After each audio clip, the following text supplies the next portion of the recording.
ମୁଁ ହଉଛି ଲବ ସୋରେନ, କୃଷି ବିଜ୍ଞାନ କେନ୍ଦ୍ର ନୂଆପଡ଼ାରେ ମୁଁ ମୁଖ୍ୟ ଭାବେ କାର୍ଯ୍ୟରତ।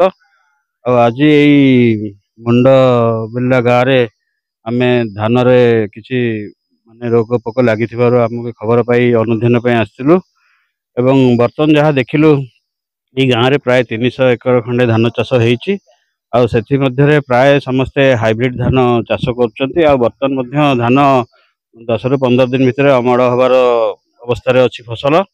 ଆଉ ସେଇଥିରେ ଆମେ ଯାହା ଦେଖିପାରିଲୁ, ଆପଣଙ୍କର ଚକଡ଼ା ପୋକର ମଧ୍ୟ କିଛି ଆମେ ଲକ୍ଷଣ ଦେଖିବାକୁ ପାଇଲୁ। ତା ସାଙ୍ଗରେ ଆମେ ମଧ୍ୟ ପତ୍ରମୋଡ଼ା ପୋକ, ତା ସାଙ୍ଗରେ କିଛି କାଣ୍ଡରେ ଏଇ ଯୋଉ ଧାନର ଯୋଉ କାଣ୍ଡ ବିନ୍ଧା ପୋକ ମଧ୍ୟ ଆମେ ଲକ୍ଷଣ ଦେଖିପାରିଲୁ।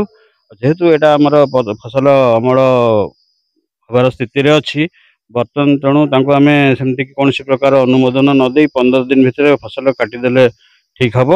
କାରଣ ତାପରେ ଏବଂ ଆଗାମୀ ଫସଲରେ କେମିତି କଣ ସେଇ ରୋଗ ପୋକରୁ କେମିତି ସେମାନେ ରକ୍ଷା ପାଇବେ, ସେଇଥିପାଇଁ ମଧ୍ୟ ଆମେ ତାଙ୍କୁ ପରାମର୍ଶ ଦେଇଥିଲୁ।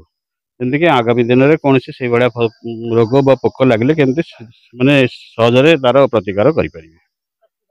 ସେଇଟା ତ ଆମର ଜିଲ୍ଲା ପ୍ରଶାସନର ଦାୟିତ୍ୱ। ଆମେ ଅନୁଧ୍ୟାନରେ ଆସିଥିଲୁ, କୋଉଠି କଣ ତାଙ୍କର ସୁବିଧା ଅସୁବିଧା, ରୋଗ ପୋକ ବା କୌଣସି ପରିଚାଳନାଗତ ତ୍ରୁଟି ରହିଛି, ଆମେ ସେଇଗୁଡାକ ତାଙ୍କୁ ଆମେ ମାର୍ଗଦର୍ଶନ କରାଇଥିଲୁ। ଆଉ ବାକି ସରକାରୀ ସହାୟତା ବା ଯାହା କିଛି ସେଟା ଜିଲ୍ଲା ପ୍ରଶାସନ ତରଫରୁ ତାଙ୍କୁ ଦିଆଯାଇପାରିବ ବୋଲି ମୋର ଆଶା। ତାକୁ ଅନୁଧ୍ୟାନ କଲେ